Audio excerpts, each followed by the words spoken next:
নবান্ন অভিযান ঘিরে দফায় দফায় উত্তপ্ত রইল গঙ্গার এপার কলকাতাও। বাবুঘাটে পুলিশের বাইকে আগুন, পুলিশে পরপর গাড়িতে ভাঙচুর, ব্যাপক লাঠিচার্জ, জল কামান, তবুও পথ ছাড়েনি আন্দোলনকারীরা। কাঁদানে গ্যাসের ধোঁয়ায় ঢেকে যায় রাজপথ। অভিযান ঘিরে উত্তপ্ত হয়ে ওঠে হেস্টিংস। পুলিশ আটকাতে পাল্টা ইট ছোঁড়ে আন্দোলনকারীরাও। বিক্ষোভকারীদের ছত্রভঙ্গ করতে কাঁদানে গ্যাসের শেল, লাঠিচার্জ করেও দমানো যায়নি। কাঁদানে গ্যাসের ঝাঁঝে অনেকেই অসুস্থ হয়ে পড়েছেন। এরই মধ্যে সেখানে হাজির হয়েছেন অর্জুন সিং, কৌস্তব বাগচিরা।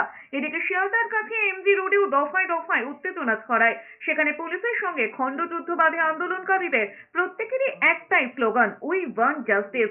নির্যাতিতার বিচার চাই। পুলিশ লাঠিচার্জ করে ছত্রভঙ্গ করলেও বারবার ফিরে এসেছেন আন্দোলনকারীরা। পাল্টা হামলায় মার খেতে হয়েছে পুলিশকে।